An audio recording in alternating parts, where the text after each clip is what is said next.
A semana pasada foron as confrarías da Ría de Pontevedra e hoxe a Consellería do Mar convocou as de Arousa para informalas sobre o proxecto de dragaxe do río Lérez e que esta ría será o destino dos áridos que se retiren, que se depositarán preto da illa de Sálvora. O punto elexido nesta vez por parte do Miteco, en base á recomendación do CEDEX, está 2 kilómetros cara a fora, máis externos que o punto inicialmente, o tradicionalmente elexido, co cal, eso nos dá todavía máis seguridade á hora de realizar este verquido e nos dá as garantías de que non vai haber impacto na ría de Arousa.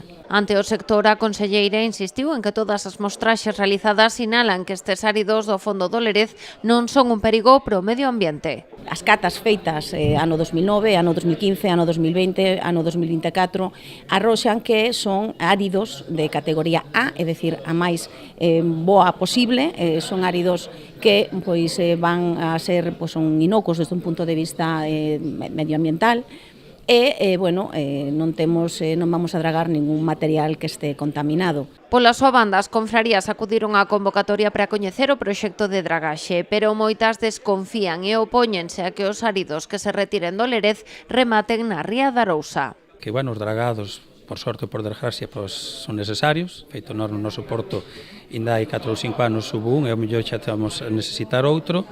Agora que sí, o dragado do Grove, está ben que se bote na boca da ría da Arousa, dentro do que cabe.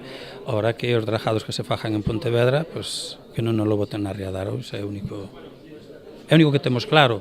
Que a verdad, seguro, ainda non temos nada. Vamos a escoitar. E temoslo claro, penso que todos que dragar hai que dragar, que os residuos ou neste caso os arenais hai que quitalos de onde estean estorbando precisamente os nosos recursos marisqueiros, os portos tamén hai nos que deixar como Dios manda, pero claro, hai que ser conscientes e hai que ter moito cuidado co que se fai porque as consecuencias non se ven ao largo de nin un mes nin de dous. As consecuencias vense cara a anos. Villaverde tamén lles trasladou que tanto antes da dragaxe como durante as obras haberá unha vixilancia ambiental do proxecto. Anteriormente á dragaxe e durante a obra hai unha vixilancia ambiental do proxecto, unha toma de mostras e estimación que todo vaya como se estima que ten que ir.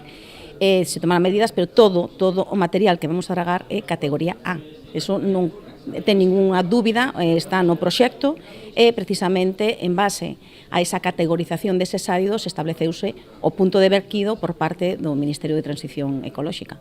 Recordemos que a intención da Xunta de Galicia é que a dragaxe, que suporá un investimento de case 12 millóns de euros, sexa unha realidade no 2027.